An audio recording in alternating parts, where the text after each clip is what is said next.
ఈ రోజు బాక్సాఫీస్ దగ్గర నిజంగా ఆసక్తికరమైన పోరు కనిపించింది. ఒకవైపు పాన్ ఇండియా స్టార్ ప్రభాస్ సినిమా రాజాసాబ్ తన 13వ రోజులోకి అడుగుపెట్టింది. మరోవైపు మెగాస్టార్ చిరంజీవి నటించిన మన శంకర వరప్రసాద్ గారు 11వ రోజున కూడా తన ఆధిపత్యాన్ని కొనసాగిస్తోంది. అదే సమయంలో ఫ్యామిలీ ఆడియన్స్ను ఆకట్టుకుంటున్న నారీ నారీ నడుమ మురారి 8వ రోజు, యూత్ ఆడియన్స్లో మంచి క్రేజ్ తెచ్చుకున్న అనగనగా ఒక రాజు 8వ రోజు, అలాగే రవితేజ నటించిన భర్త మహాశయులకు విజ్ఞప్తి 10వ రోజు నడుస్తున్నాయి. ఈ 5 సినిమాల మధ్య ఈరోజు ఎవరు గెలిచారు, ఎవరు వెనుకబడ్డారు, ఇప్పుడు వివరంగా చూద్దాం. ముందుగా రాజాసాబ్ గురించి మాట్లాడుకుంటే ఇది ఈరోజు తన 13వ రోజున సుమారు 5 నుంచి 6 కోట్ల వరల్డ్ వైడ్ గ్రాస్ వసూలు చేసినట్లు ట్రేడ్ అంచనా. తెలుగు రాష్ట్రాల్లో దాదాపు 3 కోట్ల రేంజొచ్చింది. నైజాంలో సుమారు 1.2 కోట్లు, ఆంధ్రాలో కలిపి 1.3 కోట్లు, సీడెడ్వో సుమారు 40 నుంచి 45 లక్షలు రాబట్టింది. ఓవర్సీస్లో ఈరోజు దాదాపు 2 కోట్ల వరకు వచ్చింది. రెండో వారం ముగిసిపోయి 3వ వారంలోకి అడుగుపెట్టినా కూడా ప్రభాస్ ఫ్యాన్స్ వల్ల సినిమా ఇంకా నిలబడుతోంది. అయితే స్టార్ స్టేటస్ను దృష్టిలో పెట్టుకుంటే ఈ నంబర్స్ కొంచెం తక్కువే అని ట్రేడ్ వర్గాలు భావిస్తున్నాయి. ఇక మన శంకర వరప్రసాద్ గారు విషయానికొస్తే ఇది ఈరోజు తన 11వ రోజున కూడా బాక్సాఫీస్ను డామినేట్ చేసింది. ఈరోజు వరల్డ్ వైడ్గా సుమారు 18 నుంచి 20 కోట్ల గ్రాస్ రాబట్టినట్లు అంచనా. తెలుగు రాష్ట్రాల్లో మాత్రమే దాదాపు 11-12 కోట్ల రేంజ్ వచ్చింది.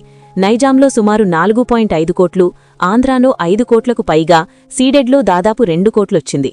ఓవర్సీస్లో ఈరోజు కూడా 6 నుంచి 7 కోట్ల వరకు కలెక్ట్ చేసింది. విడుదలై 11 రోజులవుతున్నా కూడా రోజుకు ఇలాంటి నంబర్స్ రావడమంటే ఈ సినిమా ఫుల్ బ్లాక్ బస్టర్ ట్రాక్లో ఉందని స్పష్టంగా అర్థమవుతోంది. అనగనగా ఒక రాజు ఈరోజు తన 8వ రోజున వరల్డ్ వైడ్గా సుమారు 4 నుంచి 4.5 కోట్ల గ్రాస్ సాధించింది. తెలుగు రాష్ట్రాల్లో దాదాపు 2.5 కోట్ల రేంజొచ్చింది.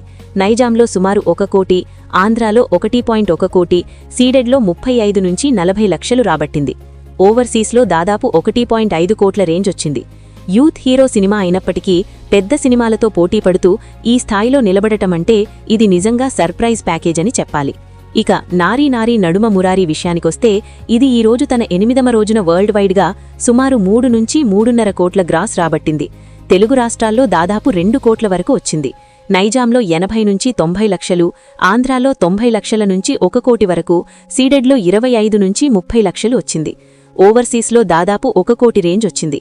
పెద్ద హైప్ లేకుండా వచ్చిన ఈ సినిమా ఫ్యామిలీ వర్గం వల్ల నెమ్మదిగా కానీ స్టడీగా నడుస్తోంది. రవితేజ నటించిన భర్త మహాశయులకు విజ్ఞప్తి ఈరోజు తన 10వ రోజున వరల్డ్ వైడ్గా సుమారు 2.5 నుంచి 3 కోట్ల గ్రాస్ రాబట్టింది. తెలుగు రాష్ట్రాల్లో దాదాపు 1.6 కోట్ల వరకు వచ్చింది.